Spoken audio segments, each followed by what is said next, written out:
গল্পকথনে আপনাদের আমন্ত্রণ। পড়ছি হুমায়ুন আহমেদের চলে যায় বসন্তের দিন। আজ থাকছে তৃতীয় পর্ব। আমি হাসি মুখে বললাম, আরেকটা জরুরি কথা। জহির তোমাকে একটা চিঠি লিখেছে, পোস্ট করেছে। 1-2 দিনের মধ্যে চিঠিটা তোমার হাতে চলে আসবে। চিঠি তুলে রাখবে, এখন পড়বে না। যখন আমি তোমাকে পড়তে বলবো তখন পড়বে, ঠিক আছে? ফুলফুলিয়া বেশ কিছুক্ষণ আমার চোখের দিকে তাকিয়ে থাকলো। তারপর চোখ নামিয়ে শান্ত গলায় বলল, ঠিক আছে। ব্যঞ্জোর আসর বসল রাত 12টায়। বাড়িওয়ালা না ঘুমানো পর্যন্ত অপেক্ষা করতে হলো। দরজা জানলা বন্ধ করতে হলে যেন শব্দ বাইরে না যায়। বাজনা শুরু হলো। আমি চমকে উঠলাম। এ কি? মনে হচ্ছে বাজনার তালে তালে বাতাস কাঁপতে শুরু করছে। শুধু বাতাস না, এখন মনে হচ্ছে ঘর বাড়ি দুলছে, বুকের ভিতরে হৃৎপিণ্ড দুলছে। এ যেন অলৌকিক অপার্থিব সঙ্গীতের ঝড়। আমি ভদ্রলোকের আঙুলের দিকে তাকালাম। আঙুল সত্যি সত্যি দেখা যাচ্ছে না। যে কোনো মহৎ সঙ্গীত বুকের ভিতরে তীব্র বেদনা তৈরি করে। আমার সেরকম হচ্ছে।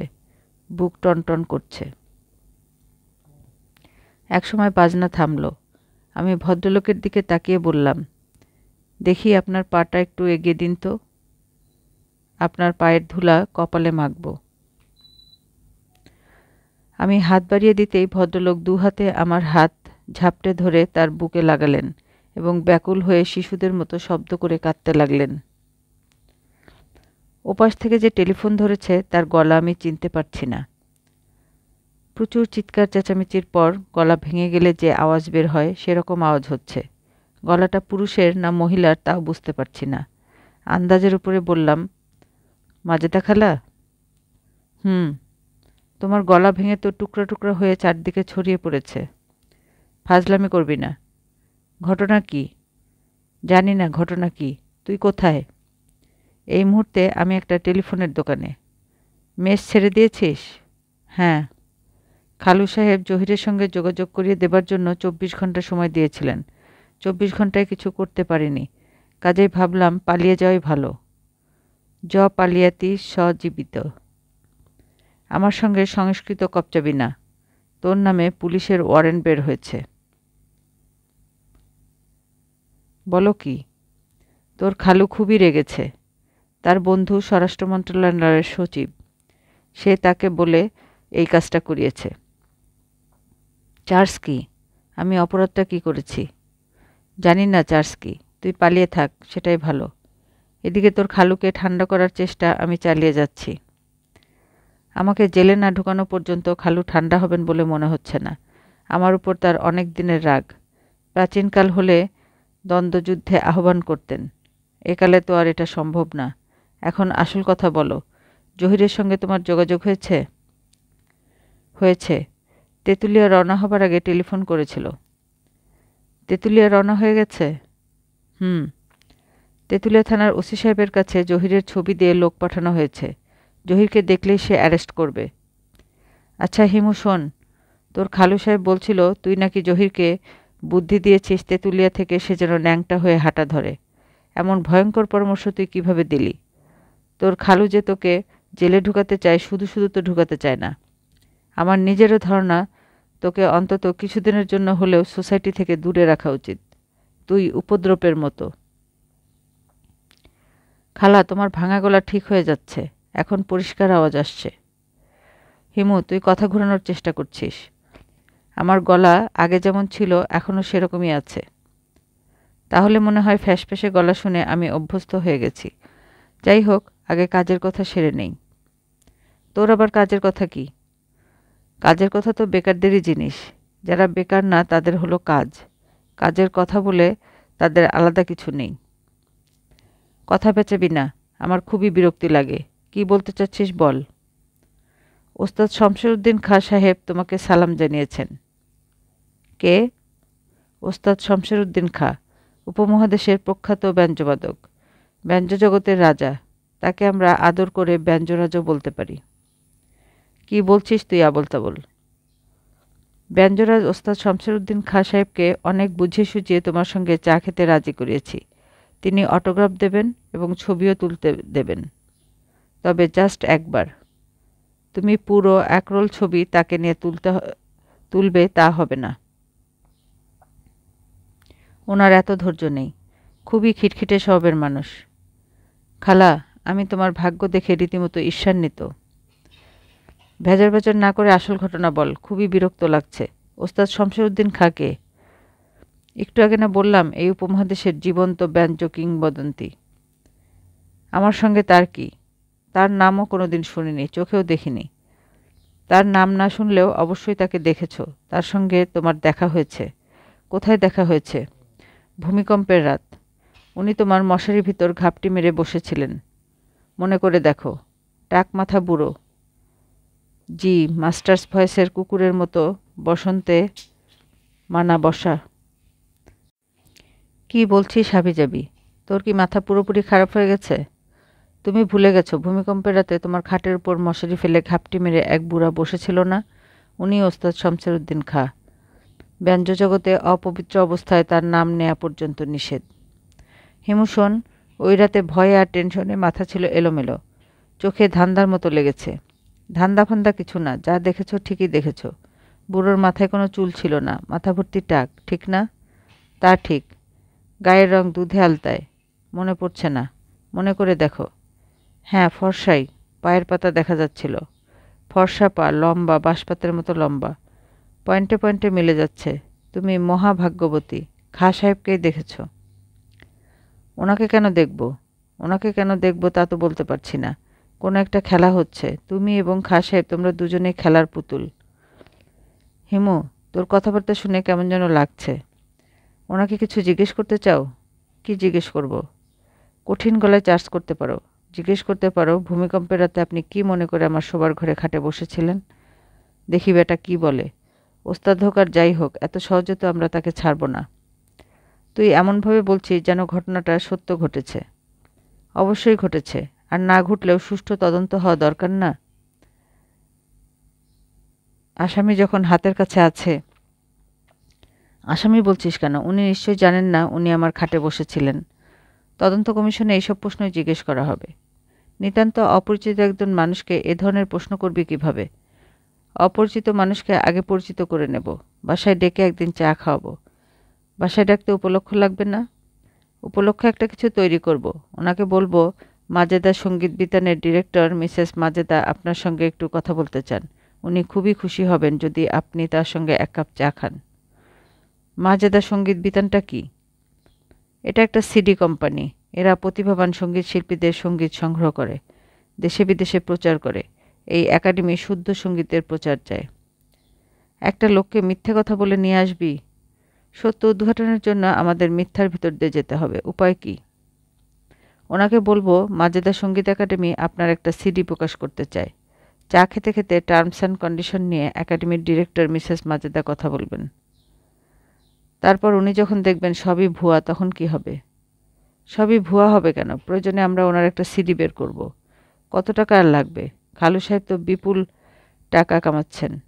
সেই টাকা যত কষ্ট করা যায় ততই ভালো। খালা কি বলো? ভদ্রলোককে বলবো চা খেতে? সিডি বের করতে কত টাকা লাগে? আমি কিছুই জানি না, খোঁজ নেব। তার আগে আমরা মাজেদা সঙ্গীত একাডেমি গঠন করে ফেলি। ট্রেড লাইসেন্স বের করি। সিডি যদি ভালো চলে, ঘরে বসে ব্যবসা। আমি দোকানে সিডি দিয়ে আসব, মাসের শেষে টাকা নিয়ে আসব। তোর খালু শুনলে রাগ করবে। রাগ করার কিছু নেই। এটা তোমার বাতিনি ব্যবসা। বাতিনি মানে কি? বাতিনি মানে গোপন, অপ্রকাশ্য। সঙ্গীত হবে তোমার গোপন ব্যবসা। রাজি? আমি কিছুই বুঝতে পারছি না, মাথা আওলা লাগছে। তোর যা ভালো মনে হয় কর। তোর খালুর সঙ্গে পরামর্শ করা দরকার। তুমি পরামর্শ করতে চেও না, পরামর্শ যা করার আমি করব। তুই কথা বলতে যাবি না। তোর উপর সে ভয়ঙ্কর রেগে আছে। বললাম না কেস করেছে। তোর নাম ওয়ারেন্ট বের হয়েছে। তোকে যে কোনো দিন পুলিশ ধরবে। ধরলে ধরুক, আপাতত আমি খালু সাহেবকে ধরব। ওনার গোপন মোবাইল নাম্বারটা আমাকে দাও তো। ভয় নেই, আমি নাম্বার কোত্থেকে পেয়েছি বলবো না। খালার কাছ থেকে মোবাইল নাম্বার নিয়ে আমি খালু সাহেবকে টেলিফোন করলাম। মাই ডিয়ার টাইপ গলার আওয়াজে বললাম, খালু সাহেব কেমন আছেন? খালু সাহেব গম্ভীর গলায় বললেন, কে? আমি আন্তরিক ভঙ্গিতে বললাম, হিমু কথা বলছি। আপনার শরীর ভালো? তুমি কোথায়? খালু সাহেব, আমি পালিয়ে পালিয়ে বেড়াচ্ছি। শুনেছি আপনি আমার নামে কেস করেছেন। পুলিশ ওয়ারেন্ট নিয়ে আমাকে খুঁজছে। পালিয়ে থাকা ছাড়া গতি কী? জহিরের খবর কি কিছু পেয়েছ? জি না। তোমার সঙ্গে যোগাযোগ নেই? জি না। মিথ্যা কথা বলছো কেন? তোমার সঙ্গে তার ভালোই যোগাযোগ আছে। আমি নিশ্চিত তোমরা দুজন এক জায়গায় বাস করছো। কোনো বিষয়ে এত নিশ্চিত হওয়া ঠিক না খালু সাহেব। গ্যালিলিও যখন প্রথম বললেন পৃথিবী সূর্যের চারদিকে ঘুরছে, তখনও তিনি আপনার মতো নিশ্চিত ছিলেন না। কিছুটা সন্দেহ তারও ছিল। হিমু, তুমি বেশি জ্ঞানী হয়ে গেছো। তোমার জ্ঞান কমবার ব্যবস্থা নেওয়া হয়েছে। যথাসময়ে তা বুঝতে পারবে। জি আচ্ছা খালু সাহেব, আপনাকে একটা জরুরি কথা জিজ্ঞেস করার ছিল। আপনার মুড কি এখন ভালো? কথাটা মুড ভালো হলেই জিজ্ঞেস করব। আমার মুড নিয়ে তোমাকে ভাবতে হবে না। যা জিজ্ঞেস করতে চাও করো। ট্রেড লাইসেন্স করার ব্যাপারে কি আপনি আমাকে সাহায্য করতে পারবেন? অতি দ্রুত আমাদের একটা ট্রেড লাইসেন্স বের করতে হবে। মাজেদা সঙ্গীত বিতানের নামে লাইসেন্স। লিমিটেড কোম্পানি হবে। মাজেদা খালা কোম্পানির ডিরেক্টর। কি বললে? মাজেদা সঙ্গীত বিতান শুদ্ধ সঙ্গীতে প্রসারের জন্য কাজ করবে। কোম্পানির প্রথম অবদান ওস্তাদ শমশের উদ্দিন খাঁর ব্যাঞ্জো সিডি। তোমার খালা সঙ্গীত বিতান করছে? সিডি বের করছে? জি। তার একমাত্র ছেলে ন্যাংটা হয়ে পথে পথে ঘোরার পরিকল্পনা করছে, আর সে কোম্পানি ফাচ্ছে। গানবাজনা নিয়ে ব্যক্তিগত দুঃখ ভুলে থাকার চেষ্টা। দেবদাস মদের বোতল নিয়ে দুঃখ ভোলার চেষ্টা করেছেন। খালার পক্ষে তো আর সেটা সম্ভব না। সিডি কোম্পানি ফাদার বুদ্ধি তুমি তার মাথায় ঢুকিয়েছ? ঢোকানো বলতে যা বোঝায় তা না, তবে আইডিয়াটা নিয়ে সামান্য আলোচনা করেছি। তুমি তার মাথায় সিডির আইডিয়া ঢুকিয়ে দিলে? তুমি যে কত বড় বদমাস এটা জানো? You play within human mind. এই খেলা আমি বন্ধ করতে যাচ্ছি। তুমি unfit for the society. Society থেকে দীর্ঘদিনের জন্য তোমাকে দূরে রাখার ব্যবস্থা আমি করছি। I have to be cruel only to be kind. কথা শেক্সপিয়ারের, তবে এই মুহূর্তে কথাটা আমারও। খালু সাহেব, শেক্সপিয়ার একটা কথা বললে সেই কথা ভুল মাতামাতি করতে হবে? কাইন্ড হবার জন্য ক্রুয়েল হতে হবে কেন? দয়া সমুদ্রে আসতে হলে দয়ার নদী দিয়েই আসতে হবে। মনে করুন আপনি দয়ার সমুদ্রে পৌঁছতে চাচ্ছেন। তা করতে হলে দয়ার নদী দিয়ে আপনাকে এগোতে হবে। নৃশংসতার নদী দিয়ে আপনি কখনো দয়ার সমুদ্রে পৌঁছতে পারবেন না। শেক্সপিয়ার বাবাজি বললেও পারবেন না। খালু সাহেব টেলিফোনের লাইন কেটে দিলেন। টেলিফোনের দোকানে লোকটা হাসি মুখে আমার দিকে তাকিয়ে আছে। লোকটার মুখে এক ধরনের সারল্য। মনে হচ্ছে টেলিফোনের দোকান দিয়ে সে সুখে আছে। সে কী কথা বলছে মন দিয়ে শুনছে। রাত 11টায় দোকান বন্ধ করে তার স্ত্রীর সঙ্গে সারাদিনে কী হলো গল্প করছে। আমি বললাম, ভাই আপনার কত হয়েছে? লোকটা হাসি মুখে বলল, হয়েছে অনেক, কিন্তু আপনার কিছু দেওয়া লাগবে না। আপনি ফ্রি। এইসব ক্ষেত্রে আমার বলা উচিত, আমি ফ্রি কী জন্য? আমি সেসব কিছুই বললাম না। শান্ত ভঙ্গিতে বের হয়ে চলে এলাম। আবার টেলিফোন করতে এই দোকানে আসব। দেখা যাক তখনও ফ্রি হয় কি না। এখন কোথায় যাওয়া যায়? রাতে থাকার সমস্যা নেই। ফুলফুলিয়াদের বাসায় থাকি, আরামেই থাকি। আমি এবং খাঁ সাহেব একই খাটে পাশাপাশি ঘুমাই। খুবই অস্বাভাবিক একটা ব্যাপার। তবে অস্বাভাবিকত্বটা খাঁ সাহেবের চোখে পড়ে না। তার আচার আচরণ দেখে মনে হয় এটাই স্বাভাবিক। মাজেদা সঙ্গীত বিতানের এজেন্ট তার সঙ্গে ঘুমাবে। রাত 11টার মধ্যে আমাদের খাওয়া দাওয়া শেষ হয়। 12টার পর শুরু হয় বাজনা। শুনতে শুনতে নেশা ধরে যায়। রাত 2টার আগে কখনো বিছানায় যাওয়া হয় না। বিছানায় যাওয়া মানেই যে ঘুম, তাও কিন্তু না। খাঁ সাহেব গল্প শুরু করেন। এক এক দিন এক এক ধরনের গল্প। প্রতিটি গল্পই বিচিত্র। বাড়ি থেকে কত বছর বয়সে পালিয়েছি জানো? জি না। অনুমান করো দেখি। 12 বছর। একে 2 দিয়ে ভাগ দিয়ে উত্তর পাবে। 6 বছর বয়সে পালিয়েছেন?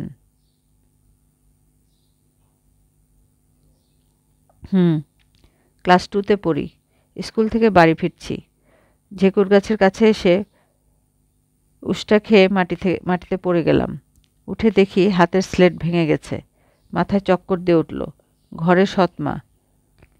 খলি উছিলা খুঁজে কিভাবে মারবে। আজ স্লেট ভাঙা উছিলার প্রয়োজন নেই। ভয়ে হাত পা ঠান্ডা হয়ে গেল। তখন পালিয়ে যাবার সিদ্ধান্ত নিলেন। বাড়িতে ফিরে গেলেন কখন? আর ফেরা হয় নাই। বলেন কি? 14-15 বছর বয়সে বাড়ি ফেরার একটা টান হলো। তখন সব ভুলে গেছি। কোথায় বাড়ি কোথায় ঘর কিছুই মনে নেই। কথায় কথায় লোকে বলে বাপের নাম ভুলিয়ে দেব। আমার হয়েছে এই অবস্থা। বাপের নাম ভুলে গেছি। শুধু 2টা জিনিস মনে আছে। আমার সৎ মার ডান কানের লতিটা কাটা। আর আমার একটা বোন ছিল, তার নাম পুই। কি নাম বললেন? পুই। গ্রামের নাম মনে নাই? নান্দিবাড়ি হতে পারে, আবার নাও হতে পারে। আমাদের বাড়ির পাশ দিয়ে রেললাইন গিয়েছে। একবার রেললাইনে একটা মহিষ কাটা পড়েছিল। বাপজানের সঙ্গে দেখতে গিয়েছিলাম। এটা পরিষ্কার মনে আছে। গ্রামের বাড়িতে যেতে ইচ্ছা করে না? আগে করতো না, ইদানিং করে। মনে হয় আমার মৃত্যু ঘনায় এসেছে। মৃত্যুর সময় জন্মস্থানের মাটি ডাকাডাকি শুরু করে। রাত মেলা হয়েছে, এখন ঘুমাও। আগামীকাল ফুলফুলিয়ার মাকে কিভাবে বিবাহ করেছিলাম সেই গল্প বলবো। সেটা একটা ইতিহাস। আপনি যা বলছেন সবই তো আমার কাছে মনে হচ্ছে ইতিহাস। তাও ঠিক, আমার ইতিহাসের শেষ নাই। খুনের দায়ে জজ কোর্টে আমার ফাঁসির হুকুম হয়েছিল। হাইকোর্টে রায় ছাড়া পায় নাই। 6 বছর হাজত খেটেছি। কাকে খুন করেছিলেন? কাউরে খুন করি নাই। খুন করতে সাহস লাগে। আমার সাহস নাই। সাহস থাকলে 2-3টা খুন অবশ্যই করতাম। এখনও খুন করতে ইচ্ছা আছে? না, বুড়ো হয়ে গেছি, রক্ত পানসা হয়ে গেছে। তাছাড়া মৃত্যু ঘরের ভিতর ঢুকে পড়েছে। এতদিন দরজার বাইরে ছিল, এখন ঘরে ঢুকে পড়েছে। এখন 4 পায়ে মেঝেতে হাঁটাহাঁটি করে। কোনো একদিন লাফ দিয়ে বুকের উপরে উঠবে। লাফ দিয়ে বুকের উপর উঠবে কিভাবে? মৃত্যু কি পশু? অবশ্যই পশু। মৃত্যু 2 পায়ে হাঁটে না, 4 পায়ে হাঁটে। পশুর শরীরে যেমন গন্ধ আছে, মৃত্যুর শরীরেও গন্ধ আছে। যে মারা যায় সে মৃত্যুর ঘ্রাণ পায়। আমি পাই। ঘ্রাণটা কেমন? বুঝাতে পারবো না। কষ্টা ঘ্রাণ। ঘ্রাণে শরীর ভার হয়ে যায়, নেশার মতো লাগে। ভাঙের শরবত কখনো খেয়েছ? জি না। ভাঙের শরবতে ঘ্রাণের সাথে মিল আছে। যথাসময়ে মৃত্যুর গন্ধ তুমিও পাবে। আমার বলার প্রয়োজন নেই। থাক এসব কথা, তোমার নিজের কথা কিছু শুনি। আমি একাই ভেজর ভেজর করি, অন্যের কথা শুনি না। বৃদ্ধ বয়সের ব্যাধি। আমার নিজের কোনো কথা নাই। অবশ্যই আছে, না থেকে পারে না। ফুলফুলিয়ার কাছে শুনেছি তুমি নাকি সারাদিন রাস্তায় রাস্তায় হাঁটো। সত্য নাকি? জি। হাঁটো কী জন্যে? অদ্ভুত অদ্ভুত দৃশ্য দেখি, দেখতে ভালো লাগে এই জন্য হাঁটি। অদ্ভুত দৃশ্যটা কি? আছে অনেক কিছু। একদিন নিয়ে যাবে তো আমাকে? দেখব। জি আচ্ছা। কবে নিয়ে যাবে? যেদিন আপনি বলবেন সেদিন। তোমার সঙ্গে যে কোনো দিন বের হয়ে অদ্ভুত দৃশ্য দেখব? অবশ্যই। কাল সকালে যদি বের হয়ে দেখব? হ্যাঁ, দেখবেন। পরদিন আমি খাঁ সাহেবকে অদ্ভুত দৃশ্য দেখাতে নিয়ে গেছি। অতীশ দীপঙ্কর রোডের পাশের গলিতে খোলামেলা জায়গায় বিশাল এক রাধাচূড়া গাছ। খাঁ সাহেব বললেন, এই তোমার অদ্ভুত দৃশ্য? আমি বললাম, জি। এই দৃশ্য দেখার জন্য 10 কিলোমিটার হেঁটেছি। জি। রাধাচূড়া গাছ বাংলাদেশে এই একটাই? না, প্রচুর আছে, তবে এটা বিশেষ এক রাধাচূড়া। বিশেষ কেন? গাছটার ভয়ঙ্কর কোনো ব্যাধি হয়েছে। মানুষের যেমন ক্যান্সার হয়, গাছদেরও নিশ্চয়ই হয়। এরকম কিছু হয়েছে। ব্যথার যন্ত্রণায় সে ছটফট করছে। গাছটার কাছে এসে দাঁড়ালে তার মৃত্যু যন্ত্রণা টের পাওয়া যায়। তুমি গাছটার মৃত্যু যন্ত্রণা টের পাচ্ছ? জি, পাচ্ছি। শুধু আমি একা না, পাখিরাও টের পাচ্ছে। আমরা অনেকক্ষণ হলো গাছটার সামনে দাঁড়িয়ে আছি। এই সময়ের মধ্যে কোনো পাখিকে কি গাছের ডালে বসতে দেখেছেন? ঢাকা শহরে পাখি কোথায় যে গাছের ডালে বসবে? পাখি না থাকুক, কাক তো আছে। গাছের ডালে কিন্তু কোনো কাকও বসে নেই। গাছটার গায়ে হাত দিয়ে দেখুন, তার যে জ্বর এসেছে হাত দিলেই টের পাওয়া যায়। খাঁ সাহেব গাছে হাত রাখলেন, বিরক্ত গলায় বললেন, জ্বর কোথায়? আমি বললাম, গাছের জ্বর তো মানুষের জ্বরের মতো না, গাছের তাপ বাড়বে, তাদের জ্বর অন্য রকম। তোমার যে মাথা খারাপ এটা কি তুমি জানো? জি না, জানি না। তোমার মাথা খারাপ? সামান্য খারাপ না, বেশ ভালো খারাপ। হতে পারে। তুমি কি হেঁটে হেঁটে ক্যান্সার হওয়া গাছ খুঁজে বের করো? তা না, আমি আমার মতো হাঁটি, হঠাৎ হঠাৎ এরকম গাছ চোখে পড়ে। তখন কি করো? গাছের জ্বর কমাবার জন্য মাথায় পানি ঢালো? বেশিরভাগ সময় কিছুই করি না। গাছের মৃত্যু দেখি, মৃত্যু যন্ত্রণা দেখি, দুই একটা ক্ষেত্রে গাছের মৃত্যু যন্ত্রণা কমাবার চেষ্টা করি। কিভাবে? যেমন ধরেন, এই গাছটার কী রোগ হয়েছে এটা ধরার জন্য আমি নানান লোকজনের সঙ্গে কথা বলেছি। বোটানিক্যাল গার্ডেনের এক রিসার্চ অফিসার বলেছেন ফাঙ্গাসের সংক্রমণ হয়েছে। তার কথা মতো গাছে ফাঙ্গাসের ওষুধ দিয়েছি। বলদা গার্ডেনের একজন মালি বলল, গাছের নিচের মাটিতে উইপোকা বাসা বানিয়েছে, এরা গাছের শিকড় খেয়ে ফেলেছে। মালির কথা মতো গর্ত খুঁড়ে উইপোকার ওষুধ দেওয়া হয়েছে। ঢাকা বিশ্ববিদ্যালয়ে বোটানির একজন শিক্ষক বলেছেন, গাছটার বিশেষ ধরনের রোগ হয়েছে। এই রোগের বৈজ্ঞানিক নাম হলো অ্যানথ্রাকনোস। তার কথা মতো এর চিকিৎসা চলছে। কোনো পীর সাহেবের কাছ থেকে তাবিজ এনে দিচ্ছ না কেন? তাবিজের কথা মাথায় আসেনি, তবে স্থানীয় মসজিদে মুয়াজ্জেম সাহেবের সঙ্গে বন্দোবস্ত হয়েছে। উনি প্রতিদিন বাদ আসর গাছটার জন্য দোয়া করেন। ঠাট্টা করছো? না, ঠাট্টা করছি না। মানুষের জন্য যদি দোয়া করা যায় তাহলে গাছের জন্য দোয়া করা যায়। গাছেরও প্রাণ আছে, জগদীশচন্দ্র বসুর আবিষ্কার। ওষুধপত্র, দোয়া, এসব কাজ হচ্ছে না? জি না, একটার পর একটা ডাল মরে যাচ্ছে। আগে কিছু সবুজ পাতা ছিল, এখন তাও নেই। গাছটা মনে হয় কোমায় চলে গেছে। তুমি কি রোজ গাছটাকে দেখতে আসো? রোজ আসতে পারি না, তবে দু একদিন পরে পরে আসি। আশ্চর্য কাণ্ড। আমি বললাম, আপনাকে দেখে মনে হচ্ছে আপনি খুবই বিরক্ত হচ্ছেন। চলুন ফেরা যাক। হেঁটে ফিরবেন নাকি রিক্সা নেব? টাইম কত? 4:10। আসর ওয়াক্তের তাহলে বেশি বাকি নেই। আসর পর্যন্ত অপেক্ষা করি। মুয়াজ্জেম সাহেব এসে গাছের জন্য মোনাজাত করুক, এই দৃশ্যটা দেখে যাই। অদ্ভুত দৃশ্য দেখতে বের হয়েছি, অদ্ভুত দৃশ্য দেখে যাই। মুয়াজ্জেম সাহেবের নাম কি? ইদ্রিস মুন্সি। উলাপাস, অতি পরহেজগার আদমি। গাছের জন্য উনি কোরআন মজিদ খতম দিয়েছেন। এখন তোমার একটা কথাও বিশ্বাস হচ্ছে না। আমার মনে হচ্ছে তুমি রসিকতা করছো। আমার বাজনার সিডি বের করার ব্যাপারটাও রসিকতা। তুমি ধান্দাবাজ একজন মানুষ। অতি সহজেই আমরা মানুষ সম্পর্কে একটা সিদ্ধান্তে চলে আসি। মানব চরিত্রের এটা একটা বড় দুর্বলতা।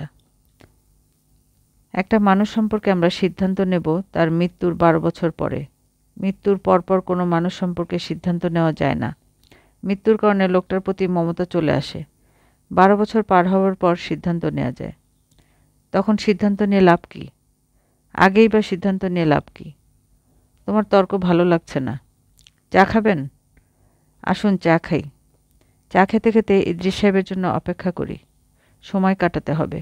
কোনো কিছুর জন্য অপেক্ষা শুরু হলেই সময় স্লো হয়ে যায়, টাইম ডাইলেশন হয়। চা খাবো না, এখানেই বসে থাকব। রোদে বসে থাকার দরকার কি? চলুন ছায়ে গিয়ে বসি। না। খাঁ সাহেব মুখ গম্ভীর করে রোদে বসে রইলেন। প্রায় 1 ঘন্টা পর মৌলানা ইদ্রিসকে আসতে দেখা গেল। তিনি এসে দ্রুত গাছের চারদিকে একবার ঘুরলেন, হাত তুলে মোনাজাত করলেন। মোনাজাত শেষে গাছে 3টা ফু দিলেন। আমি এগিয়ে গিয়ে বললাম, অবস্থা কেমন বুঝছেন? মৌলানা শান্ত গলায় বললেন, অবস্থা যা বোঝার আল্লাহ পাক বুঝবেন। আমি দোয়া করে যাচ্ছি, বাকি ওনার মর্জি। কোনো খতম পড়ার কথা কি ভাবছেন? ইদ্রিস সাহেব বিড়বিড় করে বললেন, দরুদে শেফা 1,25,000 বার পড়া যায়। শেফা শব্দের অর্থ আরোগ্য। দরুদে শেফা রোগ মুক্তির জন্য ভালো দোয়া। আমি বললাম, দরুদে শেফা শুরু করে দিন। জি আচ্ছা। গাছটা বাঁচবে কি বাঁচবে না এটা জানার জন্য ইফতেখারা করেছিলাম। সেটা কি? কিছু দোয়া দরুদ পড়ে রাতে ঘুমোতে যেতে হয়, তখন স্বপ্নের মাধ্যমে আল্লাহ পাক জানিয়ে দেন। আপনি কি জানলেন? বুঝতে পারছি না। ইফতেখারার উত্তর আল্লাহ পাক সরাসরি দেন না, রূপকের মাধ্যমে দেন। তার অর্থ বের করা খুব কঠিন। স্বপ্নে কি দেখেছেন আপনি বলুন। দেখি আমরা উত্তর বের করতে পারি কি না। স্বপ্নে দেখেছি আপনি মারা গেছেন। গাছের নিচে আপনার নামাজে জানাজা হচ্ছে। জানাজা আমিই পড়াচ্ছি। এর মানে কি? বললাম না জনাব, ইফতেখারা করে পাওয়া স্বপ্নের মানে বের করা খুব জটিল। মৌলানা সাহেব চলে যাবার পর আমি খাঁ সাহেবকে বললাম, চলুন যাই। খাঁ সাহেব বললেন, তুমি যাও, আমি একটু পরে আসব। কেন? তোমার সঙ্গে যেতে ইচ্ছা করছে না, আর এখানে আরও কিছুক্ষণ থাকতে ইচ্ছা করছে। আমি খাঁ সাহেবকে রেখে চলে এলাম। গাছ নিয়ে খাঁ সাহেবের সঙ্গে পরে আর কোনো কথা হয়নি। তবে আমি মোটামুটি নিশ্চিত মৃত্যুপথযাত্রী গাছটা তার মাথায় ঢুকে গেছে। সুযোগ পেলেই তিনি একা একা গাছটার কাছে চলে আসেন। মানুষ অতি বিচিত্র প্রাণী। মানুষের পক্ষে সব কিছুই করা সম্ভব। অনেক দিন গাছটার খোঁজ নেওয়া হয় না। আজ যাওয়া যেতে পারে। 1,25,000 বার দরুদে শেফা নিশ্চয় পড়া হয়ে গেছে। তার ফলাফল কি জানা দরকার। একবার খালু সাহেবের কাছেও যাওয়া দরকার। তার অফিসে ঢুকে তাকে চমকে দেয়া। সিরিয়াস ধরনের মানুষকে চমকে দেওয়া আনন্দই আলাদা। ভূত দেখার মতো চমকে ওঠা, এ ধরনের বাক্য বাংলা সাহিত্যে প্রচলিত আছে। খালু সাহেব তার অফিসে আমাকে দেখে ভূত দেখার মতোই চমকে উঠলেন। তবে চমকটা নিজে নিজে হজম করলেন। তিনি ফাইল দেখছিলেন। চোখ নামিয়ে কিছুই হয়নি এমন ভঙ্গিতে ফাইল দেখতে লাগলেন। আমি তার সামনে চেয়ারে বসলাম। তিনি ফাইল দেখা শেষ করে বেল টিপে কাকে যেন আসতে বললেন। যে এসে ঘরে ঢুকলো তাকে কিছুক্ষণ ধমকাধমকি করে ফাইল দিয়ে দিলেন। তারপর আমার দিকে ভ্রু কুঁচকে তাকালেন। আমি বললাম, খালু সাহেব কেমন আছেন? খালু সাহেব বললেন, তুমি কি সৌজন্য সাক্ষাতের জন্য এসেছো না অন্য কোনো মতলব আছে? আমি বললাম, আপনাকে দাওয়াত দিতে এসেছি। কিসের দাওয়াত? মাজেদা সঙ্গীত বিতানের প্রথম সিডির রেকর্ডিং হবে আগামী শুক্রবার। স্টুডিও 2 শিফটের জন্য ভাড়া করা হয়েছে। রেকর্ডিং শুরু করার আগে মিষ্টি খাওয়া হবে। আর্টিস্টকে পরিচয় করিয়ে দেওয়া হবে। ছোট্ট অনুষ্ঠান। আপনি সেই অনুষ্ঠানের সভাপতি। আমি সেই অনুষ্ঠানের সভাপতি? জি। তুমি ঠিক করেছ? জি, আমি ঠিক করেছি। ওই দিন আপনার অফিসও থাকবে বন্ধ। দিনটাও শুভ, শুক্রবার। ঠিক করে বলো তো, তুমি আমার কাছে কি চাও? খালু সাহেব, আমি তো ঠিক করেই ফেলেছি। আমি চাই আপনি মহরত অনুষ্ঠানের সভাপতি হন। শোনো হিমু, 2 রকমের মাছ আছে, গভীর জলের মাছ আর অগভীর জলের মাছ। তুমি এই 2টার বাইরের মাছ। তুমি হলে পাতালের মাছ। তুমি নিশ্চিত পরিকল্পনা নিয়ে আগাও। কেউ বুঝতে পারে না পরিকল্পনাটা কী। যখন বুঝতে পারে তখন কিছু করার থাকে না, কারণ পরিকল্পনা ততক্ষণে শেষ। তুমি যা করতে চেয়েছ তা করা হয়ে গেছে। ঝেড়ে কাশো, বলো কী করতে চাচ্ছ, নীল নকশাটা কী? আমি বললাম, আমার কোনো নীল নকশা নেই খালু সাহেব। খালু সাহেব কঠিন গলায় বললেন, অবশ্যই আছে। তুমি শুধু সঙ্গীত বিতান করে একজনের সিডি বের করবে তা হয় না। তোমাকে আমি হাড়ে হাড়ে চিনি। এসো খোলাখুলি আলোচনা করো। তার আগে বলো জহির কোথায়? আমি জানি না সে কোথায়। তার সঙ্গে তোমার যোগাযোগ নেই? জি না। জহির আমার অফিসের ঠিকানায় একটা চিঠি পাঠিয়েছে। এই চিঠি আমি তোমার খালাকে দেখাইনি, লুকিয়ে রেখেছি। তোমাকে পড়তে দিচ্ছি, তুমি চিঠিটা পড়ো। একবার না, 3-4 বার পড়ো। চিঠি পড়ার পর আমাকে বলো চিঠির মানে কি। মানে বুঝতে পারছেন না? না, আমি চিঠির অর্থ বুঝতে পারছি না, আমার মাথায় কুলাচ্ছে না। খালু সাহেব ড্রয়ার খুলে চিঠি বের করে দিলেন। আমি চিঠি পড়তে শুরু করলাম। জহির লিখেছে, বাবা, তুমি এবং মা, তোমরা দুজনই নিশ্চয়ই আমার উপরে খুব রাগ করেছ। রাগ করাই স্বাভাবিক। আমি যে কাণ্ডটা করেছি সেটা অবশ্যই গ্রহণযোগ্য না। আমি খুব অস্থির ছিলাম বলেই হুট করে এমন সিদ্ধান্ত নিয়েছি। হাঁটা শুরু করার পর থেকে অস্থিরতা কেটে গেছে। যতই হাঁটছি ততই অস্থিরতা কমছে। আমার ধারণা শাহপরী দ্বীপে পৌঁছে সমুদ্র স্নান করার পরপর অস্থিরতা পুরোপুরি কেটে যাবে। আমি অন্য মানুষ হয়ে যাব। হিমু ভাইজান আমাকে এরকমই বলেছে। এখন আমার হাঁটার অভিজ্ঞতা বলি। আমি তেঁতুলিয়ায় বাংলাদেশ বর্ডারের শেষ সীমা থেকে হাঁটা শুরু করেছি। কখন শুরু করলাম বলতে পারছি না, কারণ আমার সঙ্গে ঘড়ি নেই। তবে হাঁটা শুরু করেছি সূর্য উদয়ের সঙ্গে সঙ্গে। ঠিক করে রেখেছি হাঁটা শেষ করব সূর্যাস্তের সময়। প্রথম দিন 21 মাইল হেঁটেছি। খাওয়া দাওয়া অসুবিধা হয়নি। যে 2টা বাড়িতে ভাত চেয়েছি সেই 2 বাড়ি থেকেই ভাত দিয়েছে। একজন আবার খুবই আদর যত্ন করল, পোলাও রাঁধল। খাওয়ার সমস্যা আমার হবে বলে মনে হচ্ছে না। বাথরুমের সমস্যা হচ্ছে।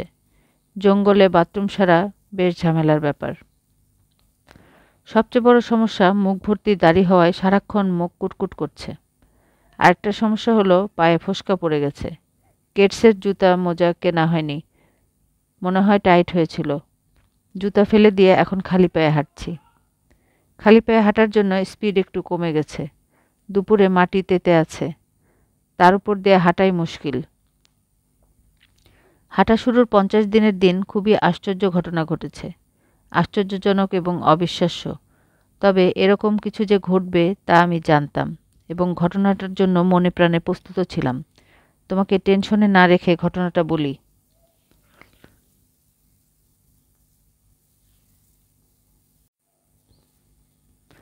বুধবার সকাল 8টা-9টার দিকে, অনুমানে বলছি, আমার সঙ্গে ঘড়ি নেই।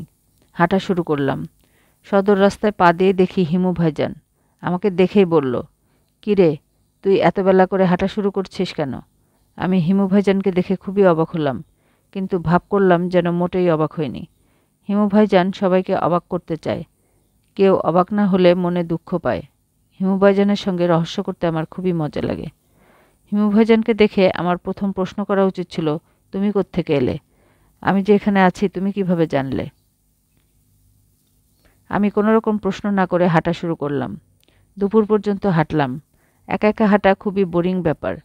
হিমু ভাইজানের মতো মজার একজন মানুষের সঙ্গে হাঁটা খুবই আনন্দময় অভিজ্ঞতা। দুপুর পর্যন্ত আমরা একসঙ্গে হাঁটলাম। দুপুরবেলা হিমু ভাইজান বলল, তোর হাঁটার কথা, তুই হাঁটছিস, আমি তোর সঙ্গে কষ্ট করছি কেন? আমি বললাম, সেটা তুমি জানো, আমি তো তোমাকে বলিনি আমার সঙ্গে হাঁটতে। হিমু ভাইজান বলল, আমি ঢাকা চলে যাই, তোর হাঁটা তুই হাঁট। আমি বললাম, যাও। সাদাসাদির ধার দিয়েও গেলাম না। ঠিক করে রাখলাম, হিমু ভাইজান ডালে ডালে চললে আমি চলবো পাতায় পাতায়।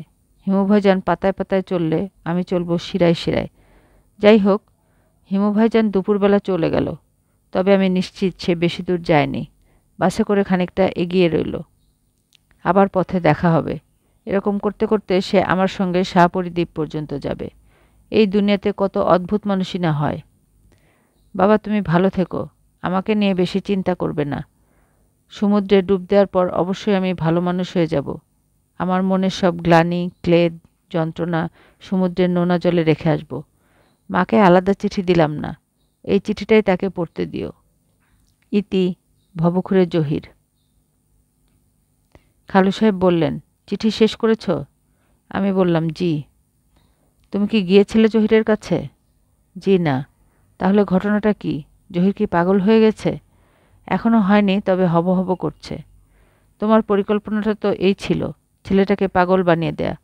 আমি তো পরিষ্কার চোখের সামনে দেখছি জহির ন্যাংটা হয়ে প্রেস ক্লাবের সামনে ট্রাফিক সিগন্যাল করছে। এত দূর মনে হয় যাবে না। যেতে বাকি কোথায়? সে চোখের সামনে দেখছে তার পেয়ারের হিমু ভাইজান তার সঙ্গে হাঁটছে। আমি শান্ত গলায় বললাম, ঘটনাটা কি হয়েছে বলি। জহিরের মনে প্রচণ্ড চাপ পড়েছে। তাকে একা একা হাঁটতেও হচ্ছে। কাজেই জহিরকে এই স্ট্রেস এবং নিঃসঙ্গতা থেকে মুক্তি দেওয়ার জন্য জহিরের মস্তিষ্ক আমাকে তৈরি করে জহিরের পাশে হাঁটাচ্ছে। এক কথায় সমাধান? জি, এক কথায় সমাধান।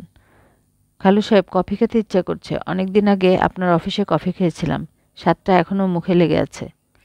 খালু সাহেব শীতল গলায় বললেন, স্বাভাবিক সৌজন্যবোধের কারণেও তোমাকে কফি খাওয়ানো উচিত, কিন্তু তোমাকে আমি কফি খাওয়াবো না। তোমার নামে যে ওয়ারেন্ট বের হয়েছে এটা তুমি শুনেছ? শুনেছি। কোন ধারার মামলা? ধারাফাড়া নিয়ে আমি মাথা ঘামাচ্ছি না। আমি আমার লয়ারকে বলে দিয়েছি আগামী 5 বছর তোমাকে জেলে আটকে রাখার ব্যবস্থা যেন করা হয়। মিথ্যা অভিযোগ, মিথ্যা সাক্ষীতে কিছু যায় আসে না। আমি দেখতে চাই 5 বছর যেন তোমাকে সোসাইটি থেকে বাইরে রাখা হয়। খালুজান, উঠি? হ্যাঁ, ওঠো। আমি পুলিশ ডেকে এখনই তোমাকে অ্যারেস্ট করিয়ে দিতে পারি। সেটা করব না। পুলিশই তোমাকে খুঁজে বের করবে। খালু সাহেব, আপনি কি বাজনা রেকর্ডিংয়ে যাবেন? ইয়েস নো কিছু একটা বলে দিন। আপনি না বললে প্রফেশনাল কোনো প্রধান অতিথি নিয়ে আসব। আমার সামনে থেকে দূর হও। জি আচ্ছা, দূর হচ্ছি।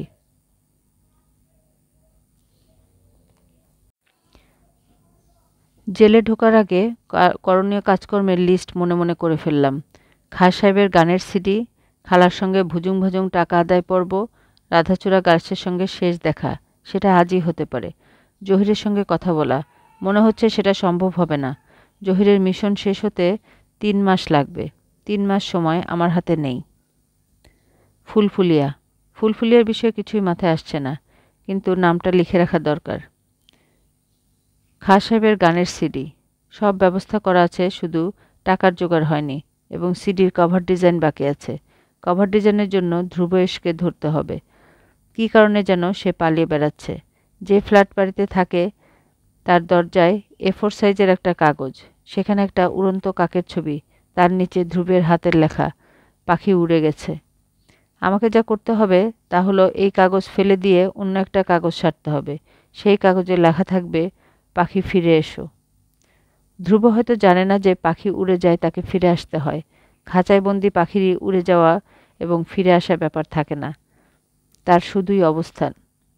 দোকান থেকে A4 সাইজ কাগজ এবং লাল মার্কার কিনে ধ্রুবর ফ্ল্যাটে উপস্থিত হলাম। দরজায় পাখি উড়ে গেছে স্লোগান নেই, তার বদলে একটা কাকের ছবি। কাকটা লাল চোখে তাকিয়ে আছে, তার পায়ে লোহার শিকল। অদ্ভুত সুন্দর ছবি। আমি ধ্রুবের দরজায় কলিং বেল টিপলাম।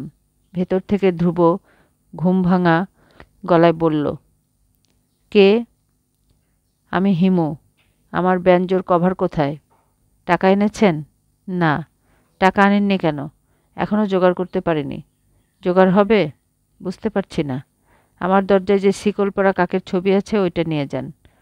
ফটো সেটে সিডির নাম বসিয়ে দেবেন। কাকের চোখে যে লাল রং আছে ওই লাল রঙের সিডির নামটা হবে। সিডির নাম কি? নাম একলা পাখি। নামটা কি এখন ঠিক করলেন? জি। দরজাটা খুলুন। সুন্দর একটা ডিজাইন করেছেন, আপনাকে ধন্যবাদ দিয়ে যাই। দরজা খুলতে পারবো না, আমি সারা রাত ঘুমাইনি, এখন ঘুমাচ্ছি। আপনি দরজার বাইরে থেকেই ধন্যবাদ দিন। ধন্যবাদ। আচ্ছা ঠিক আছে, এখন বিদায় হন, প্লিজ আর বিরক্ত করবেন না। আরেকটা কথা, কভার ডিজাইনের জন্য টাকা নিয়ে আসার দরকার নেই। কাকের ছবিটা আমি সিডির কাভারের জন্য আঁকিনি, কাজেই এর জন্য টাকা নেওয়া অন্যায় হবে। 2 নাম্বার, ভুজুং ভাজুং টাকা আদায় পর্ব। আমার পরিচিত টেলিফোনের দোকান থেকে আগেরবার এই লোক টেলিফোনের জন্য টাকা নেয়নি। খালাকে টেলিফোন করলাম। টেলিফোনওয়ালা ওই দিনের মতোই হাসি মুখে আমার দিকে তাকিয়ে রইল।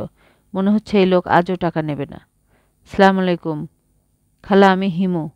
বুঝতে পারছি, কী চাস? টাকা চাই খালা। আজ 24,000 টাকা দিলেই হবে। স্টুডিওর হ্যান্ডসের খরচ। কিসের স্টুডিও?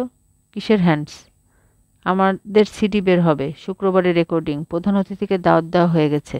তিনি অ্যাপয়েন্টমেন্ট ডায়েরিতে দিন এবং সময় লিখে রেখেছেন। ওই দিন তাকে গাড়ি করে আনতে হবে এবং বাসায় দিয়ে আসতে হবে। খালা, শুক্রবার তোমার গাড়িটাও লাগবে। হিমু, তুই পুরো ব্যাপারটা ভুলে যা, আমি এর মধ্যে নেই। সে কি? সে কি ফেকি বলে লাভ নেই। তোর খালু আমার উপর খুব রাগ করেছে। লোকে গাছে তুলে মই কেড়ে নেয়, তুমি তো আমাকে চাঁদে পাঠিয়ে রকেট কেড়ে নিয়েছ। কেড়ে নিয়েছি, ভালো করেছি। তুই থাক চাঁদে বসে।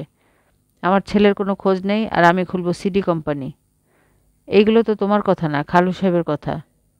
যার কথাই হোক, সত্যি কথা। হিমু আমার মাথা ধরেছে, আমি তোর সঙ্গে গজগজ করতে পারবো না। আমি খাঁ সাহেবকে কী বলবো? তুই তাকে কি বলবি সেটা তুই জানিস। উনি বিখ্যাত মানুষ, অন্য সিডি কোম্পানি তাকে লুফে নেবে। এটা নিয়ে তোর সঙ্গে আমি আর কথা বলবো না। আচ্ছা বেশ, কথা শেষ। শুক্রবারটা ফ্রি রাখো। কেন? বললাম না, শুক্রবারে সিডির রেকর্ডিং, তুমি অনুষ্ঠানের বিশেষ অতিথি। আরে গাধা, আমি এক কথা কতবার বলবো আমি সিডির মধ্যে নেই। সিডিতে তো থাকতে বলছি না, বিশেষ অতিথি থাকতে বলছি। তোমার কাজ হবে সঙ্গীতের উপর একটা বক্তৃতা দেবে, তারপর খাঁ সাহেবের হাতে ফুলের তোড়া তুলে দেবে। জীবনে আমি বক্তৃতা দেইনি। বক্তৃতা না দিতে পারলে নাই, ফুলের তোড়াটা দিতে পারবে নাকি সেটাও পারবে না। আসুক শুক্রবার, তারপর দেখা যাবে। খালা খট করে টেলিফোন নামিয়ে রাখলেন। আমি টেলিফোনওয়ালার দিকে তাকিয়ে বললাম, ভাই কত হয়েছে? টেলিফোনওয়ালা ওই দিনের মতো বলল, স্যার আপনার কাছ থেকে পয়সা নেব না। আমি বললাম, কেন? আপনি একবার আমাকে খুব বড় একটা উপকার করেছিলেন। মানুষ উপকারের কথা মনে রাখে না। আমি দরিদ্র মানুষ, কিন্তু আমি উপকারের কথা মনে রাখি। কী উপকার করেছিলাম সেটা আপনাকে বলবো না। আপনার যেহেতু মনে নাই আমি মনে করিয়ে দেব না। শুক্রবার কি আপনার কাজকর্ম আছে? দোকানে বসে থাকা এছাড়া আর কাজকর্ম কী? শুক্রবারে আপনার দাওয়াত, বাজনা শোনার দাওয়াত, ব্যঞ্জ বাজনা। গান বাজনা আমার ভালো লাগে না, কিন্তু আপনি দাওয়াত দিয়েছেন, আমি অবশ্যই যাব। শুক্রবার আমার দোকান বন্ধ থাকবে।